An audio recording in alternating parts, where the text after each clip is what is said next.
What 10 is it years. for an artist to be nominated and winning a fan-voted award? It means everything, because that's why we do it. We do it for people. And so just to watch these artists with these followings impact this many people, that's what it's all about. Grace, I'm excited. Thank you for Let's do having this. me. Let's do it! Okay, Tasha, what is your favorite song, like what is your favorite story from fans?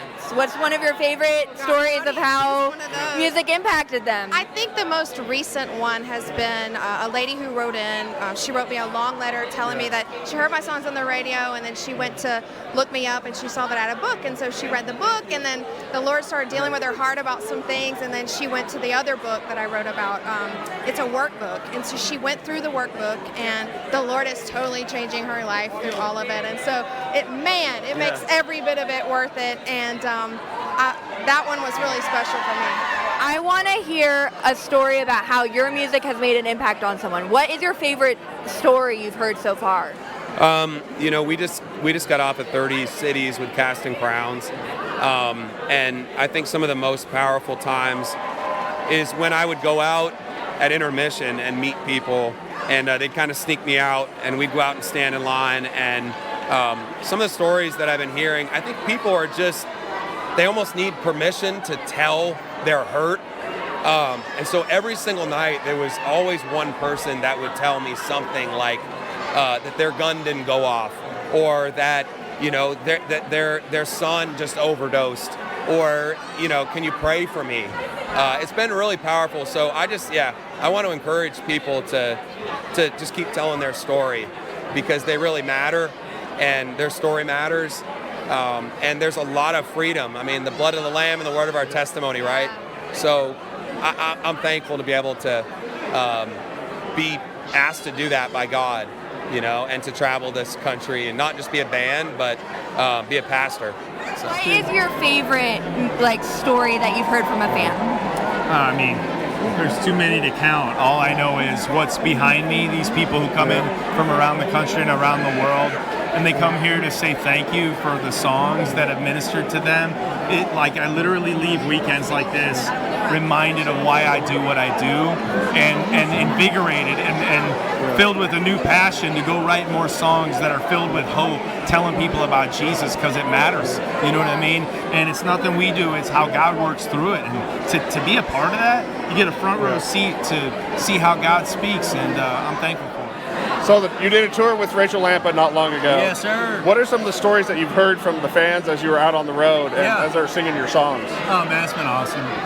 It's amazing. I think that's one of the beautiful things about the faith-based music world is somehow the truth that we put into these melodies reaches people on a deeper level, because that's what the truth does, right? But you put truth into a melody and somehow it reaches even deeper. So people will come up and talk about some of the hardest times in their lives, some of the most joy-filled moments in their lives, and somehow you got to be a part of it, right in the middle of it. And even one thing that's really sweet with Fill My Cup, a lot of the kids like it. So the beautiful kiddos all get videos all the time. It's like That's little so awesome. 4-year-olds singing Fill My Cup. I'm like, okay, this is what I'm talking about. That is wonderful. What are some of the stories that you've heard from the fans that keep you going? The story that I heard not too long ago that's really registered with me recently is I had a girl come to a concert, and she came to me afterwards and she said, hey, I want to tell you something. I found out that I was pregnant unexpectedly. Very scary situation, and she made an appointment at a clinic to go have an abortion. She shows up, sitting in the parking lot, she's crying, doesn't know what to do, turns on the radio, and all of a sudden my song Different comes across the radio station. She goes, I feel like I need to make a different decision, but I don't know what to do. I'm going to go home today. So she left, called the clinic and said, make my appointment for tomorrow. She comes back to the parking lot the next day and she goes, Lord, if you don't want this to happen, I want to hear this song again. Turns on the radio and there's Different again. Wow. And then she got to show me pictures of her son, which was like, so again, it's not because of me, it's because there's a gospel inside these songs that we're writing that is literally pointing people back towards life and know that there's something better out there, that God can change them. So that's been an absolute highlight this year. 20 years and 10 years of Caleb Fan Awards. What has the reaction from the fans been? What is the stories that you've heard mean to you as an artist with this journey that you've had? Yes, 20 years of stories. It keeps me going. I think if I never heard stories about what God was doing, I wouldn't want to do this. But it's not about anything but hearing God moving. If God's not moving, what's the point of doing this? And so, and I don't want to be with my family. Like if it's just for me, you know what I mean? What's the point? So. Awesome. I love that. It's true. Yeah. They know that. That's why we come along as well a lot of the time. Yes. So, yeah. Anyway. So what is the reaction that you've seen? What are the stories that you've heard from your music that's come out from the fans, and how's that impacted you? Well, yeah, I think, what's the phrase I heard today?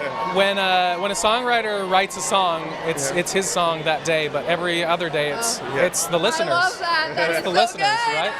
So even a song like Fingerprints, we didn't think that it would be something that radio wanted to play, but a few stations were like, we really want to play this, and we're like, it belongs to you. You know what I mean? So it's been really cool to hear people talk about that song and another song called Hold You Tight, that I'm just honored that it's connected with people and that it's making a difference. So that's all you want as a songwriter. What are some of the stories that you've heard from fans that have impacted you as you've continued on your musical journey here? Oh my gosh. There's so many, dude. There's so many. You know, there's a little girl that I'll never forget. We wrote a song called, let's see, if I had it my way, take this from you. Pre-show. But it's called He Knows What He's Doing. And it was written from the story of a girl that I got to witness. She had a rare cancer, a form of cancer. She was about 6 or 7 years old. She came to a concert. Wow. She loved the song Love is Stronger. And she would put her little Hello Kitty headphones on as she was going to her chemo treatments. And she would be listening to that and sing it. Well, that night she asked if she could sing with me at the concert. Oh, wow. I sang it with her, and from that song we wrote, you know, He Knows What He's Doing. Honestly, that was with Jason Ingram, and he was like, man, I don't know if this is deep, you know. And usually we didn't really write stuff that deep. And I told him about the story, and then the mother contacted me and said, thanks for letting me sing, or letting my daughter sing with it. And we were in the writing session, and he goes, oh man, we got to do this. So it's kind of one of those. Okay, so we want to hear what your favorite fan story is about how your music has impacted them. Okay. We were playing a show one time, and this lady came up to me when we finished, and she was like, hey, I need to talk to you. And I was like, okay. I mean, I'm like trying to get my stuff off the stage. You're like, okay.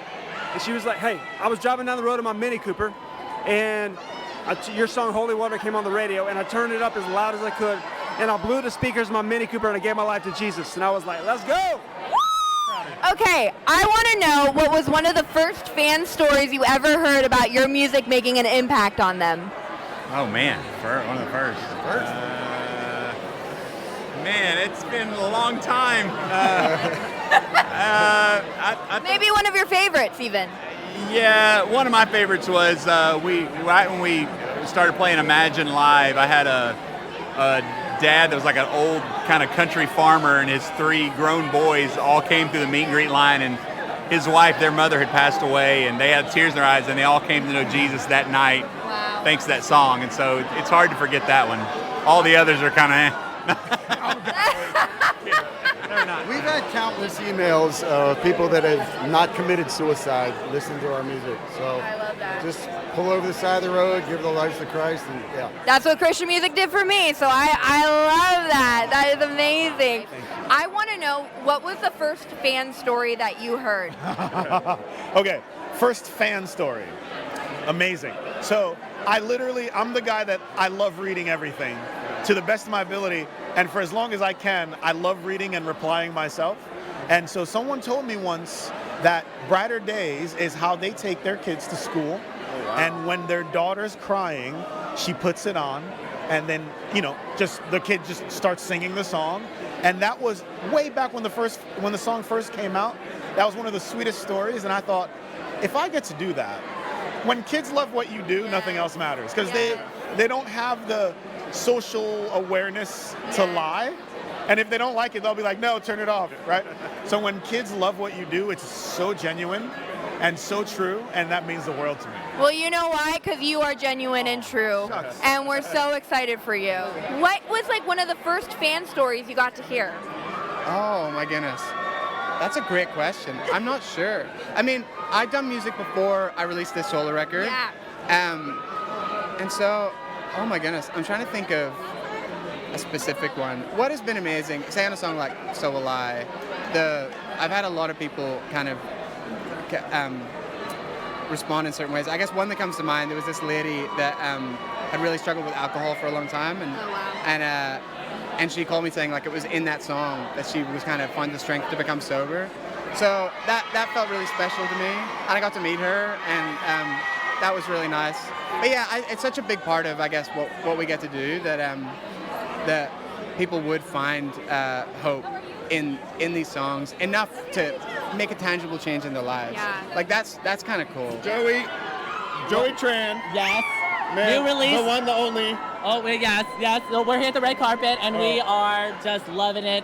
Like, we got to see a lot of our favorite artists here, and it's just an experience. And we're making new friends. Yes, new friends here, and we're representing. We're representing. All right, we did it, Joey. We did it. We finally made it to the finish line. Woo. Yeah.